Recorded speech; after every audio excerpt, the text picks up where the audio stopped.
Hey guys, welcome back to Contest Prep University. I'm Joe Klemczewski with Adam Atkinson. We are in episode 3 in our series, Peak Week for women's physique and women's bodybuilding. Going to chat this time about the different peak week options as we are planning for different clients with different body types. And I mentioned at the close of the last episode, Adam, this little almost conceptual shift I'm going through. So, if people had worked with me 20 years ago, 15 years ago, I created kind of a front-loading, undulating, peaking model where people wouldn't necessarily go through that traditional old school deplete and then load. And then I kind of refined it over the years to realize, man, that still risks a lot of timing issues. And so I went with more of a progressive linear load.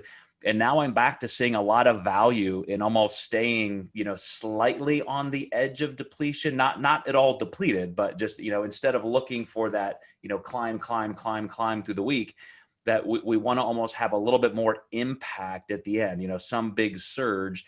Because if I get a client all the way to the point that their glycogen levels are totally full and we're kind of riding that line for the last 2 or 3 days, it really doesn't give us a lot of options. I mean, yes, we've maintained a position that we can try to sustain, but even that takes a little bit of nuanced timing and management. Whereas if I've got them a little bit on edge, a little bit just under their glycogen threshold, that then we can have that bigger Friday or bigger Friday evening or something. It kind of creates that 24-hour surge of all the variables going forward. We're pulling glycogen and therefore water and so forth into the muscle tissue. So I find this to be probably a little bit better for these two categories, because you want to risk, if anything, being full. You want to make sure that you don't wake up a day or two later and say, man, I wish I had this kind of fullness and size on stage. And so I'm kind of pulling back a little bit and in doing that toward the end. But I'd love to hear what your mindset is as you contemplate the different types of strategies to even plan for, even a week ahead of peak week. I do agree with you there because, and we talked about this in one of our other episodes, but when you, spill and you start pulling carbs back, you're not just losing the extracellular spillover, you're losing glycogen in the muscle tissue. So yeah, if I dip somebody back into tightness and they come in tighter, well, we also know that we have sacrificed some muscle fullness. And whether you see that or not, because sometimes pictures just aren't always as good as you would like them to be, you just scientifically know they're not as full as they could be. Fullness can create the byproduct of tightness. So maximum fullness will create maximal tightness as long as it's not taken too far.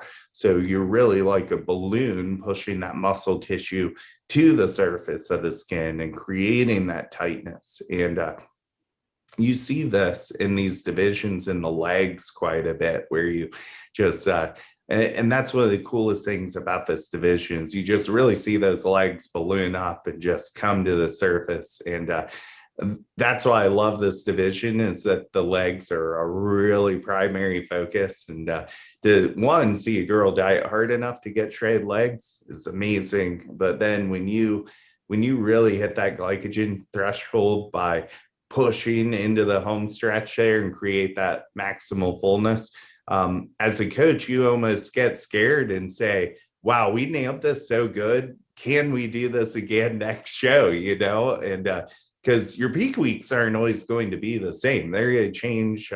Metabolic rate is never stable. So when you nail it, you nail it. And I've had clients I said, we hit today so good, I'm afraid for your next show because we just nailed this so good that it's going to be a challenge to repeat what we did today.